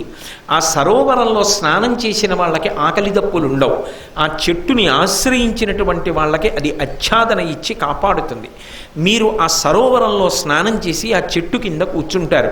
మీరు కూర్చున్న తర్వాత వేదవ్యాసుడు వస్తాడు. వేదవ్యాస భగవానుడు వచ్చి మీరు తరువాత చెయ్యవలసిన కార్యాన్ని చెప్తాడు. అమ్మా, ఇది జరగకపోతే నన్ను అడుగు, నన్ను అనుగ్రహించండి. మీరు నన్ను అనుగ్రహించి కోడలుగా స్వీకరిస్తే నేను ఎంత దూరమైనా మిమ్మల్ని 5గురిని తీసుకుని వెళ్ళిపోగలను.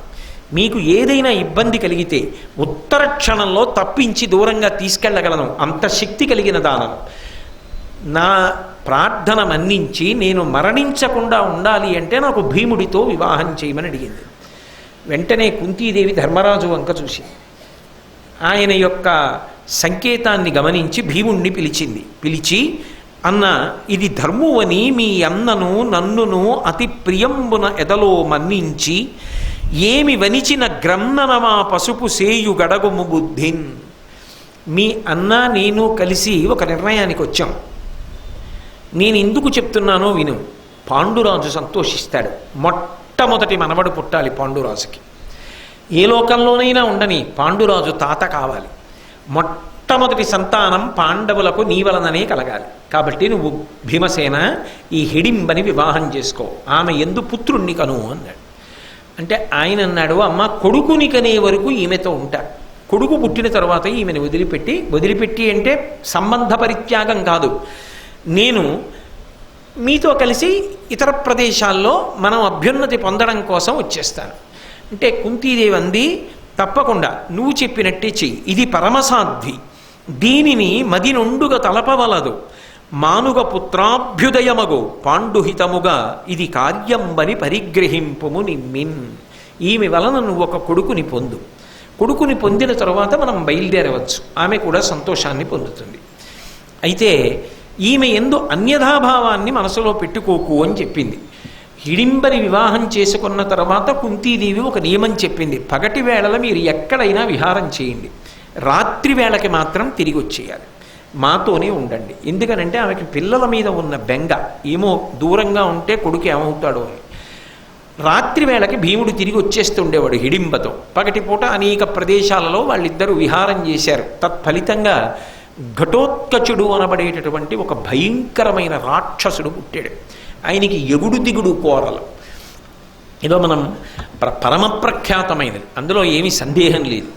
నిజంగా తెలుగు చలనచిత్ర పరిశ్రమలో ఎన్ని తరాలకి కూడా జ్ఞాపకం ఉండిపోయేటటువంటి ఒక అమృత భాండము వంటి అత్యద్భుతమైన చలనచిత్రం మాయాబజార్ అనడంలో ఏమీ సందేహం లేదు.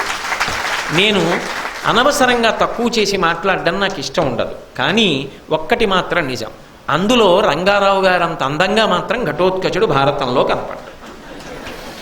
ఎగుడు దిగుడు కోరలతో, పరమభయంకరమైన రూపంతో, నల్లని ముఖంతో, రాక్షసులతో, పిశాచములతో, అసంఖ్యాకమైన వాటితో కలిసి ఉంటాడు. కొంతకాలం ఉన్నాడు కుంతీదేవితోటి, పాండవులతోటి. తర్వాత అమ్మ, వీటితో నేను వేరుగా రాజ్యాన్ని స్థాపించి అక్కడ ఉంటాను, మీకు ఎప్పుడు ఆపద కలిగినా నన్ను స్మరించండి, వస్తానన్నాడు. వ్యాసుడు కూడా చెప్తాడు, ఈమె పేరు కమలపాలిక, ఈమె వలన నువ్వు పొందినటువంటి కుమారుడు ఎదర మహాభారత యుద్ధంలో మీకు మహాద్భుతమైన ఉపకారం చేస్తాడు అంటాడు. ఘటోత్కచుడు ఏ ఉపకారం చేశాడు, తర్వాత ఎలా మరణించాడు అన్నది నేను ఎక్కడో అక్కడ ఘటోత్కచుడు అన్న ఉపన్యాసంలో చెప్తాను. కాబట్టి ఆ ఘటోత్కచుడిని భీముడు హిడింబ పొందారు. పాండురాజు తాతయ్యాడు, కుంతీదేవి నాయనమ్మైంది. అయితే మీకు అనుమానం వస్తుంది, నాకు తెలుసు, మరి కుంతీదేవి అంత ధర్మాత్మురాలు కదా, ధర్మరాజు అంత ధార్మికుడు కదా, అన్నగారికి పెళ్ళవకుండా తమ్ముడు పెళ్లి చేసుకోవచ్చా? అన్నగారికి పెళ్ళి అవ్వకుండా తమ్ముడు పెళ్లి చేసుకున్నాడు అనుకోండి, మహాపాపాన్ని మూట కట్టుకుంటాడు. మూట కట్టుకోవడం కాదు, పెళ్ళి కాకుండా అన్నగారు ఉన్నంతకాలం ఎన్నాళ్ళు అన్నగారి వంక చూస్తాడో అంతకాలం ఆ పాపం ద్విగుణీకృతం అవుతూనే ఉంటుంది. అందుకే ఇంట అన్న తమ్ముడు ఉంటే అన్నకి పెళ్ళి కాకుండా తమ్ముడికి పెళ్ళి చెయ్యరు. అన్న పెళ్లి చేసి తమ్ముడికి పెళ్లి చెయ్యాలి. అలా చేయకపోతే ఆ కుటుంబానికి చాలా ఇబ్బందులు వస్తాయి, అది వంశం మీదే దుష్ప్రభావాన్ని చూపిస్తుంది. కాబట్టి మరి అన్నగారు ధర్మరాజు ఉండగా అన్నగారికి పెళ్ళవ్వకుండా భీముణ్ణి పెళ్లి చేసుకోమని అనొచ్చా? ఇద్దరికీ పెళ్లి చేశాక ముందు ఎవరికి పిల్లలు పుడతారన్నది ఈశ్వరి ఇచ్ఛ, అది వేరు విషయం. కానీ ముందు ధర్మరాజు గారికి అవ్వకుండా భీముణ్ణి ఎలా చేసుకోమంది కుంతీదేవి?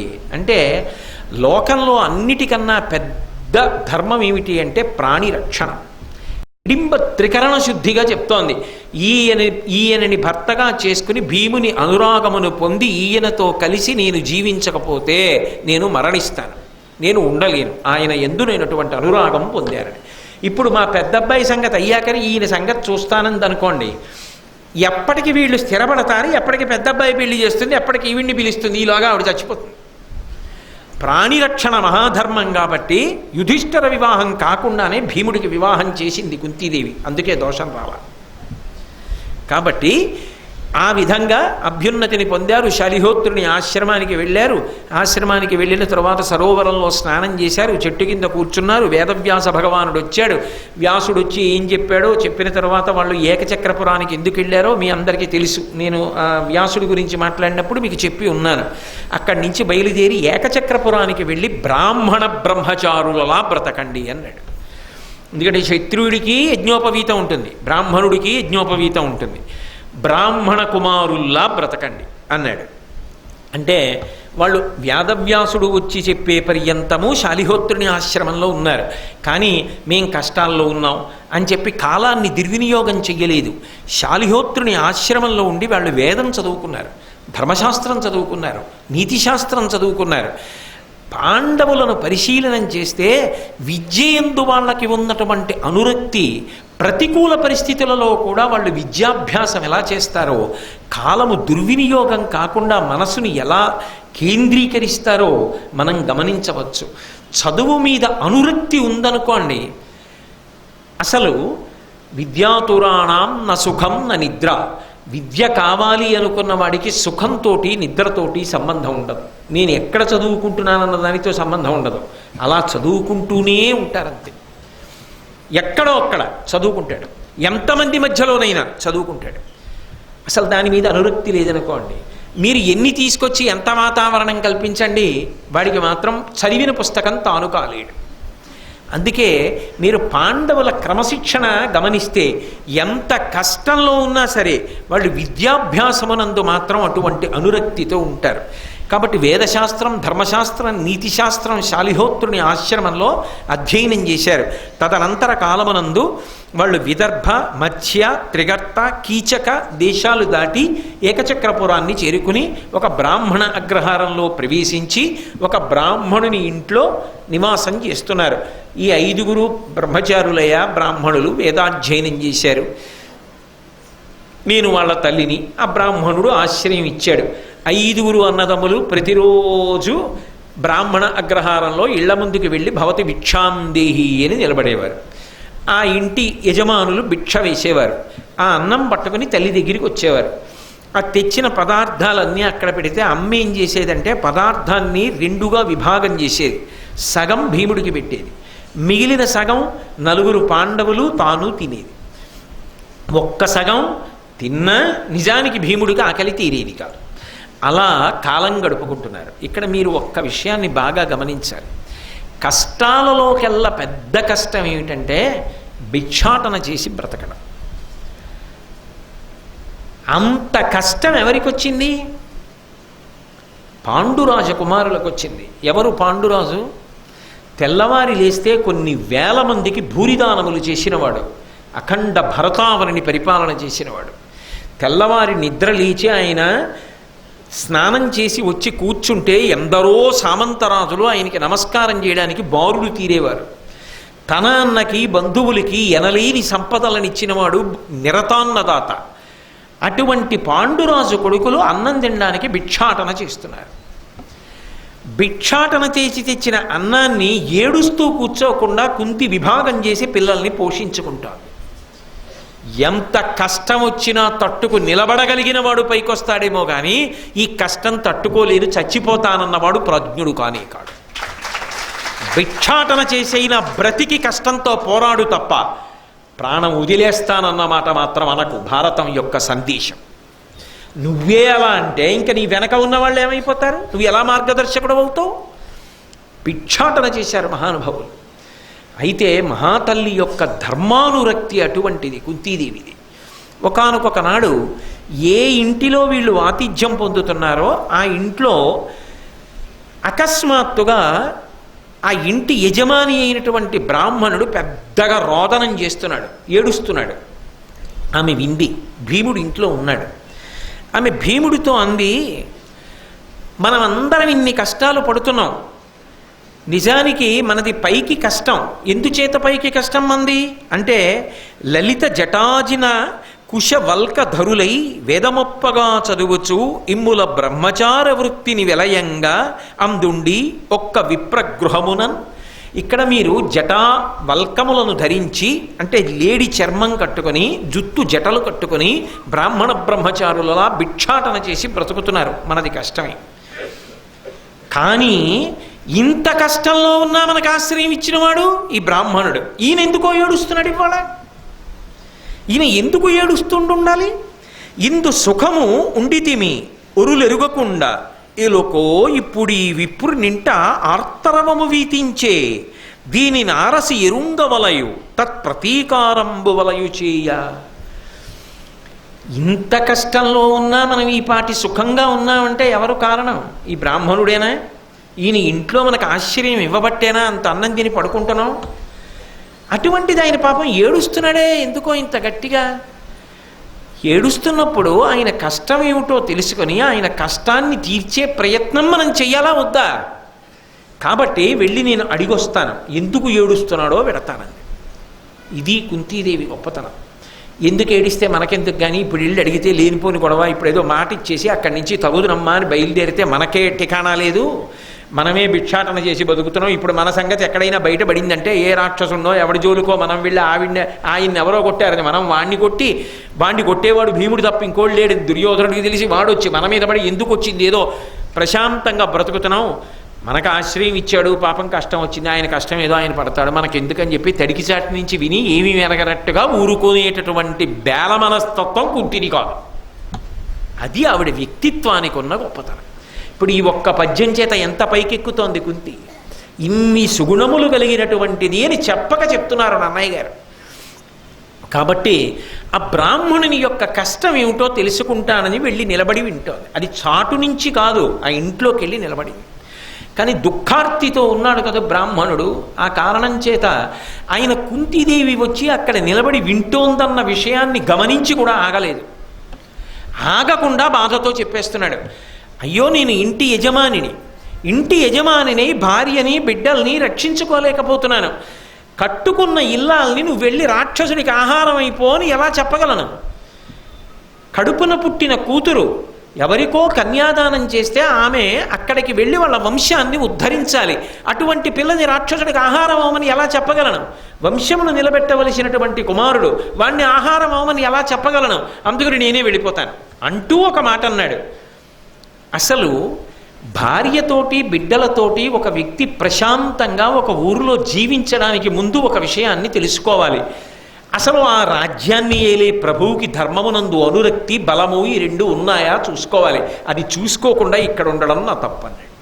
ఎంత పెద్ద మాట అండి! ప్రభువుకి ధర్మానురక్తి ఉండాలి, ధర్మాన్ని కాపాడాలి, దానికి తగిన బలం ఉండాలి.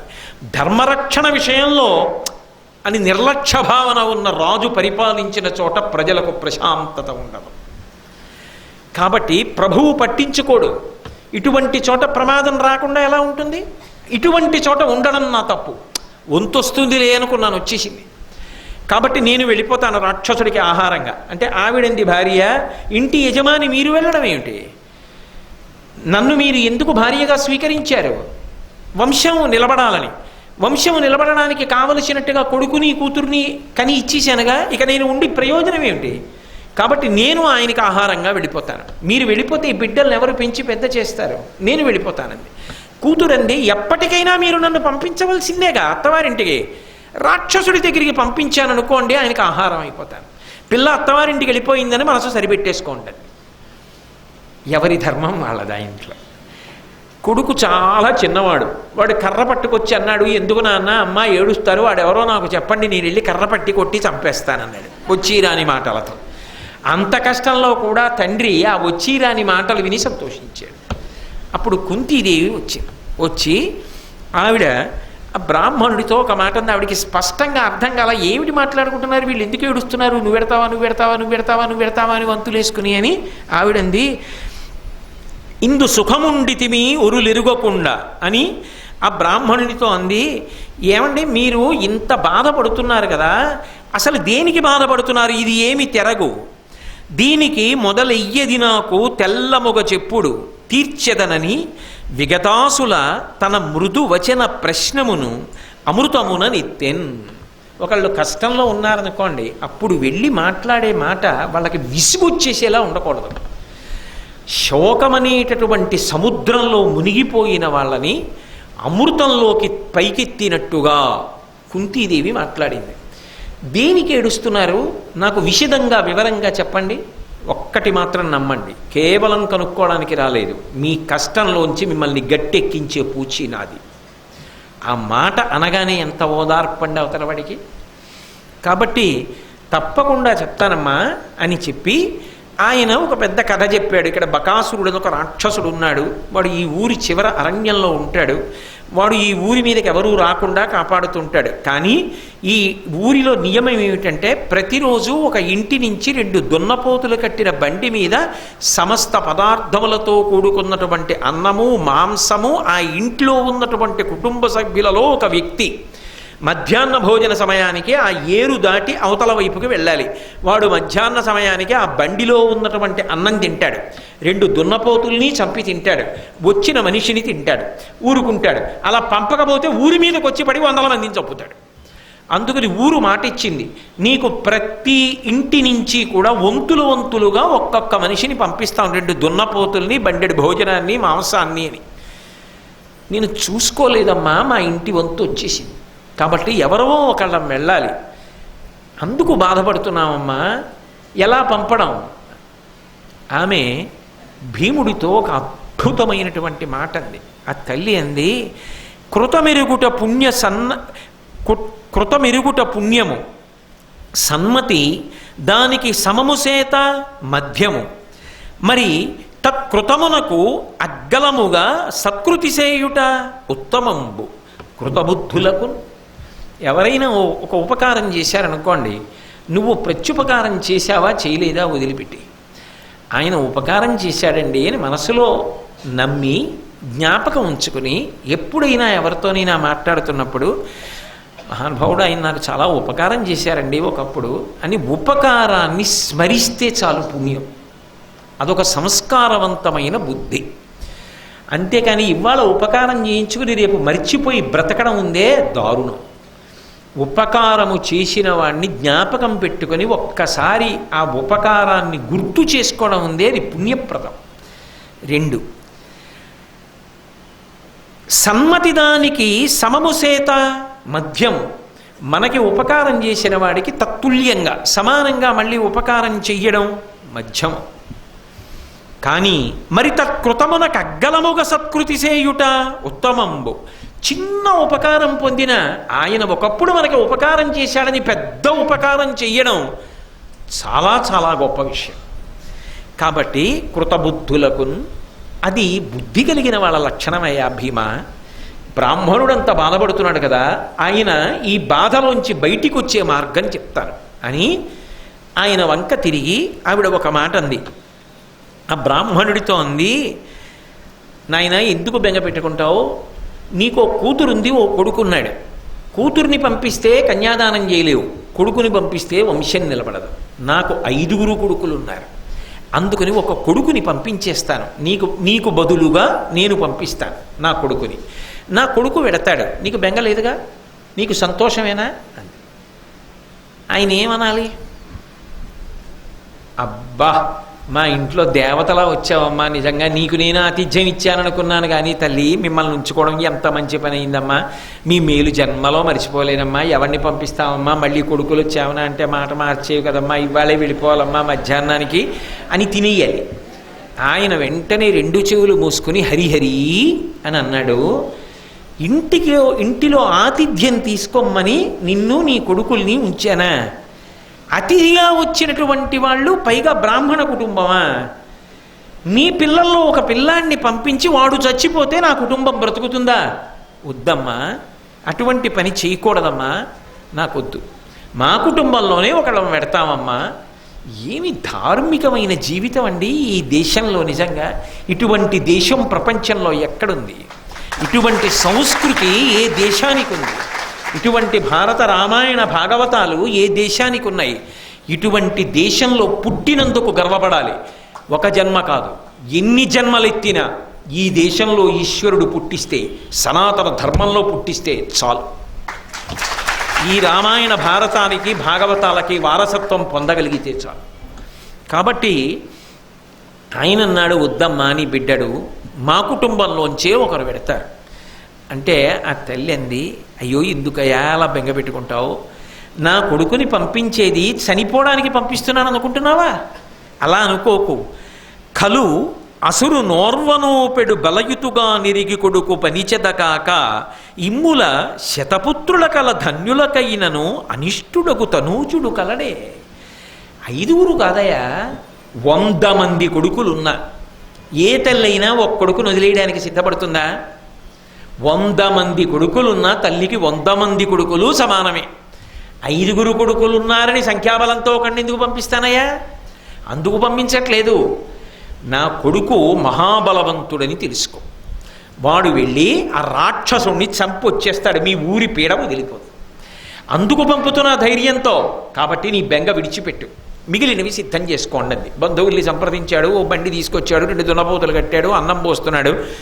ఇక్కడ భీముడు మధ్యాహ్నం వెళ్ళాలి కదా, అందుకని ఆయన యజమాని ఏమడిగాడంటే, ఏమండి ఈ మధ్య సరిగ్గా అన్నం తినలేదు కడుపు నిండా, నాకు కూడా బాగా పెట్టండి, యుద్ధానికి వెళ్తానన్నాడు. ఓ రాసులు తెచ్చిపెట్టారు, తినేసి మంచి ఈలపాట పాడుకుంటూ పరమ సంతోషంగా తిరుగుతున్నాడు. ఈలోగా భిక్షాటన చేసి ధర్మరాజు గారు మిగిలిన వాళ్ళు ఇంటికి వచ్చారు. ధర్మరాజు గారికి భీముడు వాలకం చూస్తే అనుమానం వచ్చి తిన్నగా భీముడిని అడగకుండా కుంతీదేవి దగ్గరికి వెళ్ళాడు. అమ్మా, భీముడికి ఏమైనా ఎవరితోన్నా యుద్ధం చేసే అవకాశం వచ్చిందా ఏమిటమ్మా? చాలా సంతోషంగా ఉన్నాడు, ఈ మధ్య యుద్ధాలు చేయలేదు కదా, హిడింబాసురుణ్ణి చంపిన తర్వాత బుద్ధిగా వేదం నీతిశాస్త్రం అవి చదువుకుని ధర్మశాస్త్రం అవి భిక్షాటన చేస్తూ బతుకుతున్నాడు. ఇంత సంతోషంగా ఉన్నాడు ఏమిటమ్మా, ఎవరితోన్నా యుద్ధానికి పంపుతున్నావా అన్నాడు. ఆవిడంది, బకాసురుడితో యుద్ధానికి పంపుతున్నాను రా, ఇలా బ్రాహ్మణుడికి కష్టం వచ్చింది, మన కుటుంబం పరపున పంపుతున్నానన్న మిషతో భీముణ్ణి పంపుతున్నానని. ఆయన అన్నాడు, ఎంత పని చేశావమ్మా, వాయుదేవుడి అనుగ్రహం చేత కన్నాడే తండ్రి పాండురాజు, మహానుభావుడు హిడింబాసురుణ్ణి వధించాడే, లక్క ఇల్లు కాలిపోతున్నప్పుడు మన 4 తీసుకుని మోసి తీసుకొచ్చాడే, మన 5 మోసి తీసుకొచ్చాడే, ఎవడు లేకపోతే పాండవుల బలం లేదో అటువంటి వాణ్ణి రాక్షసుల పాలు చేస్తావా అమ్మా? ఎందుకమ్మా ఇటువంటి నిర్ణయం చేశావు అన్నాడు. అంటే ఆవిడ నవ్వి అంది, నేనంత అమాయకురాల్ని కాను రాకొడక, నేను చెయ్యడానికి ఒక ప్రధానమైనటువంటి కారణం ఉంది. ఈ భీముడు పుట్టిన తరువాత 10వ రోజు, ఇంకా 10వ రోజున నేను వీడిని ఎత్తుకుని కొండ ఎక్కుతూ కొండ మీద వెడుతున్నాను, శతశృంగం మీద వెడుతున్నప్పుడు వీడు జారి కింద పడిపోయాడు. కింద జారి పడిపోతే నేను ఏమనుకున్నానంటే చేతిలోంచి పిల్లవాడు జారి కిందన ఉన్న పెద్ద శిలల మీద పడిపోయాడు, వీడికి చాలా దెబ్బలు తగిలి ఉంటాయనుకున్నాను. కానీ నేను చూసేటప్పటికి శిలలన్నీ చూర్ణములైపోయి వీడు ఆడుకుంటున్నాడు. అది 10వ రోజు. వీడి బలం ఇంద్రుడి చేతిలోని వజ్రాయుధం ఎలా ఉంటుందో వీడి శరీరం అటువంటిది. తల్లిని నాకు తెలుసు. వాడి బలం ముందు బకాసురుడు కాదు ఏ అసురుడు నిలబడడు. కాబట్టి నువ్వేమీ బెంగ పెట్టుకోకు నాయనా, తప్పకుండా బకాసుర సంహారం చేస్తాడు. పైగా నేను నీకు ఇంకొక పెద్ద ధర్మం చెప్తాను విను. అది కుంతీదేవి యొక్క ధర్మం అంటే అని ఆవిడంది. ఉత్తమ క్షత్రియుండురుల దుఃఖంబుల తలగంగ పుట్టిన ధర్మశీలున్ అలయక మృత్యుభయం బైనచో విప్రుగాచి సత్పుణ్య లోకములు వడయు ధన్యుడై క్షత్రియు దయగాచి బుధలోక కీర్తినీయంబగు కీర్తివడయు వైశ్య శూద్రులగాచి వసుధాతల స్థిత సర్వ ప్రజాను రంజనము వడయు అనగా సన్మునీంద్రుడైన వేదవ్యాసు వలన దీని నిక్కువముగా వింటి బ్రాహ్మణులకు ప్రియము పయక చేయంగా కాన్పచూచ పుణ్య కర్మఫలము. నాయనా, నేను తెలియక ఈ పని చెయ్యట్లేదురా. లోకంలో క్షత్రియుడనేటటువంటి వాడు ఎప్పుడైనా సమాజానికి ఉపకారం చేసి బ్రతికాలి. అలా ఉపకారం చేసి బ్రతకాలి తప్ప తన ఒళ్ళు దాచుకొని తనకి ఏదో ఉపకారం జరుగుతుందన్న ఉద్దేశ్యంతో ప్రచ్ఛన్నంగా ఎంతకాలం ఉండిపోతాం. కాబట్టి అలా ఉండకూడదు. కాబట్టి నేను చెప్తున్నాను, ఈ ఉపకారం జరగవలసినదే. సమాజ హితమునకు బ్రతకనప్పుడు ఆ బ్రతుకునకు అర్థము లేదు. ఎంత పెద్ద మాట అండి. తన కోసం తాను బతికేయడం, ఎంతసేపు తన భార్య, తన పిల్లలు, తన బంధువులు, తన స్నేహితులు, అంతే. సమస్త సమాజము పట్ల తనకు ఒక కర్తవ్యం ఉన్నది, తాను ఏదో చెయ్యాలి. ఆ కర్తవ్యత నిష్ట లేనప్పుడు ఆ బ్రతుకునకు అర్థమే లేదు. ఇది కుంతీదేవి అన్నమాట. అంత కష్టంలో ఉండి సమాజ హితమునకు నిలబడాలి. ఏకచక్రపురంలో భిక్షాటన చేసి బ్రతికామో ఆ ఏకచక్రపురం యొక్క రుణాన్ని మనం తీర్చుకోవాలి అని బ్రాహ్మణులకు మృత్యుభయం కలిగితే ఏ క్షత్రియుడు వెళ్ళి మృత్యుభయాన్ని బ్రాహ్మణులకు లేకుండా చేస్తాడో వాడు పుణ్యలోకములను పొందుతాడు. ధన్యుడై క్షత్రియు దయకాచి బుధులోక కీర్తనీయంబకు కీర్తివడయు. క్షత్రియుడిని కాపాడినటువంటి క్షత్రియుడు పండితుల చేత గౌరవింపబడతాడు, కీర్తింపబడతాడు. ధన్యుడై వైశ్య సూత్రుల కాచి వసుధాతల స్థిత సర్వ ప్రజానురంజనము వడయు. వైశ్యుల్ని 4వ కులం వాళ్ళని రక్షించినటువంటి క్షత్రియుడు ఎవరుంటాడో అతను సర్వ ప్రజల యొక్క పొగట్టని కూడా అందుకుంటాడు. అనగా సన్మునీంద్రుడైన వేదవ్యాసు వలన దీని నిక్కువముగ వింటి. సన్మునీంద్రుడైనటువంటి వేదవ్యాసుడు చెప్తుండగా నేను ఈ ధర్మాన్ని విన్నాను. బ్రాహ్మణులకు ప్రియము పాయగా చేయంగా కాన్పచూవే పుణ్యకర్మ ఫలము. అటువంటి బ్రాహ్మణులు అటువంటి ఉపకారం చేసిన వాళ్ళకి ఉపకారం చెయ్యడం వల్ల నాయన మనం ఎంత అభ్యున్నతిని పొందుతామో తెలుసా.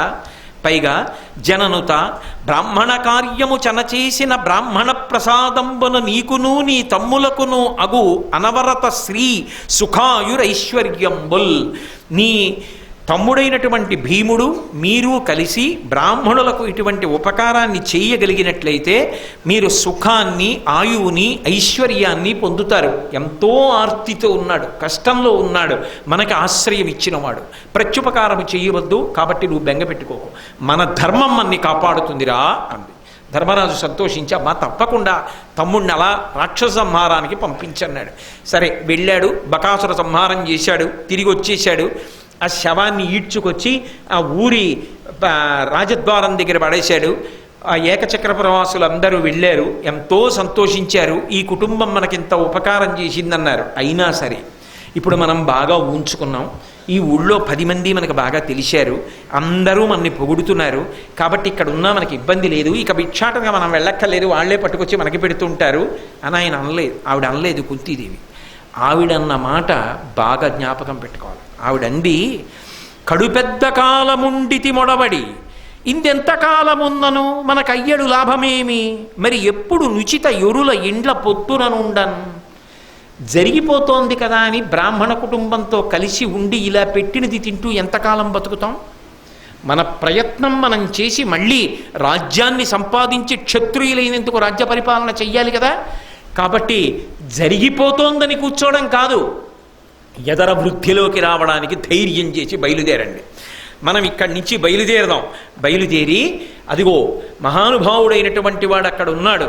ఆ దృష్టద్యుమ్నుని ద్రౌపదిని కొడుకుగా కూతురుగా కన్నటువంటి ద్రుపద మహారాజు పరిపాలన చేస్తున్నటువంటి పాంచాలపురానికి వెడదాం. అక్కడ ధర్మాత్ములు ఉన్నారు. అక్కడికి వెళ్ళి మన అదృష్టాన్ని పరిశీలించుకుందాం. వృద్ధిలోకి రావడానికి ఓ కుమారులారా ప్రయత్నిద్దాం. కాబట్టి బయలుదేరండి అని తల్లి మాట ఔదల దాల్చి కుమారులు బయలుదేరుతున్నారు. అంటే శుభం వైపుకి తిరుగుతోంది. ఈలోగా వేదవ్యాస భగవానుడు వచ్చి అనుగ్రహించాడు. మీరు బయలుదేరండి పాంచాలపురం వైపుకి అన్నాడు. మీకు మళ్ళీ తలుచుకున్నప్పుడు అవసరం వచ్చినప్పుడు నేను వచ్చి మార్గనిర్దేశనం చేస్తానన్నాడు. ఇన్ని కష్టాలు పడిన పాండవులు, ఇంత కష్టపడిన కుంతి మంగళప్రదమైన మలుపు తిరిగి ఆ ఏకచక్రపురాల్లో బకాసురుణ్ణి వధించి వాళ్ళు మర్చిపోలేనంత ప్రత్యుపకారం ఆ ఊరివాసులకు చేసి అక్కడ నుంచి బయలుదేరి మళ్ళీ వాళ్ళు ఏ క్షాత్ర ధర్మంతో ముందుకెళ్లాలో అటువంటి క్షాత్ర ధర్మంతో ముందుకు వెళ్ళడం ప్రారంభం చేశారనేటటువంటి మంగళకరమైనటువంటి సందర్భం దగ్గర ఇవాళ నేను నా ప్రవచనాన్ని ఆపుతున్నాను. మళ్ళీ ఎల్లుండి సాయంకాలం 7 గంటలకి కలుసుకున్నప్పుడు భారత ప్రవచనాన్ని కొనసాగిస్తాను. స్వస్తి, శుభం భూయాత్.